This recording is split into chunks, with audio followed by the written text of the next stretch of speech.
Hello everybody, I'm Jamelia Ross again, and I'm here to talk to you about anime. I know I had discussed this topic before in my last video, but I wanted to go a little deeper on exactly what anime is and how it came to be and the differences between Western animation to the Japanese animation. This video is for those who are fans of anime, as well as those who are trying to learn a little bit more about it or just want to know exactly why it is. I'm not a professional, but I am pretty much very experienced with anime. I've been around it my entire life. Honestly, couldn't see my life without it. Start off, anime pretty much is just as it says. It's animations. It's Japanese animations that were developed from Western styled cartooning processes, which began in France in the early 20th century. Basically, however, their style did not quite become a series that we know today. It's actually grown from being just small cartoons focused on military propaganda, political representations, or even educational purposes. But after the turn of the 1970s, anime began to create some box office titles such as Akira and Nausicaa of the Valley of the Winds. And over time, they began to develop more subgenres to the genres that were already created, such as steampunk, psychological, supernatural, and even gothic. Some titles that actually feature these,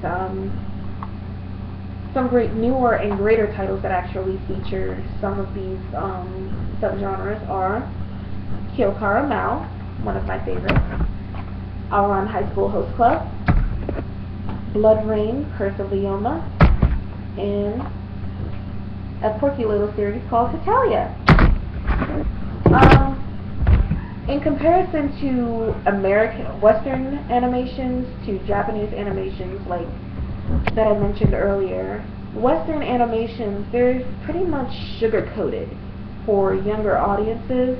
One example of these are Pokemon, Digimon, Shaman King, and Yu-Gi-Oh!, which were Japanese animations completely edited by American production studios in order to fit these younger audiences. And when they were edited, a great deal of their content had been removed, making it a little bit more confusing, especially for those who are familiar with its original format. But in comparison to their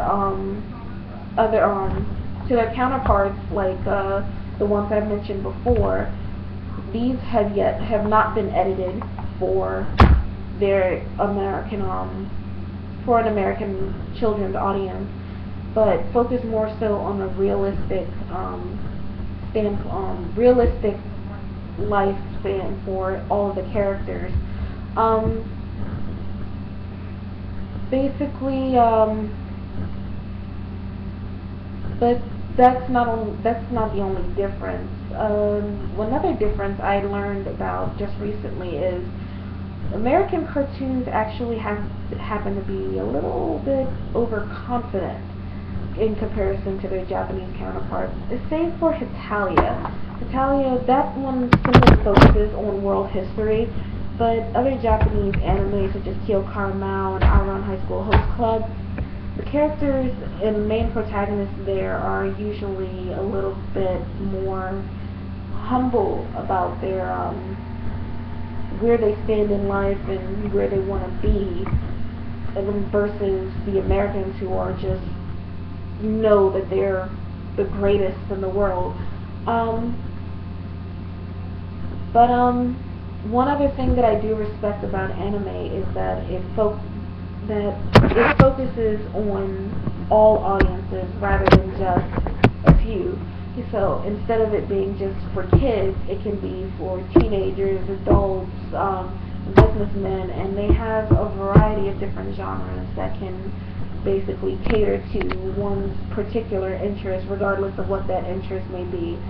say if you like giant robots, you can have an anime that's focused for giant robots. If you like magical girls, there's one that has that focuses on magic. And those who enjoy classical music, there's a series that is called Princess Tutu, and that focuses on ballet and classical music. And it's kind of similar to Swan Lake in a way, just not completely, but it features some of the old German tales in them. But basically, it all derived from Western development and began to become something greater, and with its own style, its own subgenres, and it's made for everyone, not just for children, so that everybody can enjoy it. But if you ever find yourself wanting to check out anime, just go online, look up look up anime, look up some of your favorite genres, and just take a look at a lot of the titles that's there and see exactly. Just take a second and watch just maybe one or two. It'll probably take you up to 5 episodes to see exactly how much you really like this series, and maybe you'll end up enjoying anime like everybody else does, like most other people do. Not everybody else. But that's pretty much it for me.